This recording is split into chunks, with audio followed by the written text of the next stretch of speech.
Kasi meron kang 36 bank accounts na freeze ng AMLAC ngayon. At meron yan laman na 597 million. Your Honor, baka po mga naging transaction po, pero wala po kung ganyang kalaking pera sa bangko. Hindi, galing sa AMLAC to eh.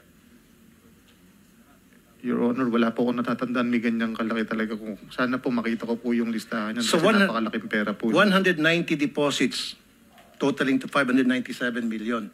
And yet, ang sweldo mo is 56,000 lamang kada buwan.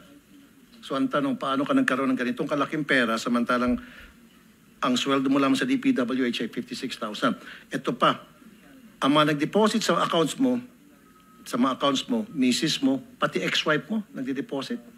Mayaman ba ex-wife mo para mag-deposit sa'yo ng milyones? Your Honor, huli pong... Mother mo nagde-deposit sa'yo sa account mo. Actually po kasi ang parents Anyway, ko naman po... nakontem ka naman dati. So, siguro sabi mo, wantusawa ka na magsinungaling ngayon. Hindi naman po ako nagsisinungaling. Ito, may record ngayon. 190 deposits totaling to 597 million pesos. Ito yung freeze ngayon, bank accounts mo. 36 bank accounts. Ang mga nag-deposit dito, mother mo, misis mo, ex-wife mo. Ang yaman naman yung tatlo para mag-deposit ng milyones sa account mo. Pati ex-wife mo, mayaman.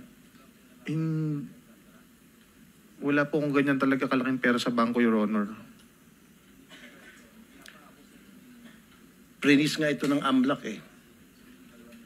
Itong information na ito galing sa AMLAC to eh. So ibig sabihin, mali ang AMLAC, ikaw ang tama. Tama yung mga pinagsasabi mo.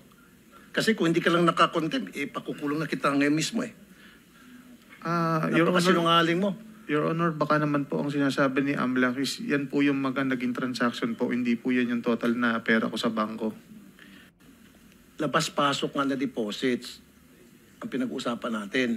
Yung naging laman ng pera mo. Sabi mo, there's no such thing as 597,000.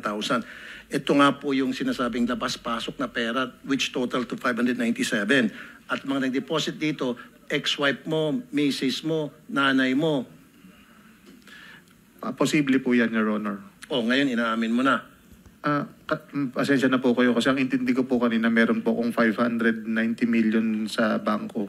Umabot sa 597 ang total amount. Ng mga transaction po, Your Honor, possible po. Ang tanong ko ngayon, sa sweldo mong 56,000 pesos kada buwan sa DPWH, saan nanggaling to? So sasabihin mo ngayon,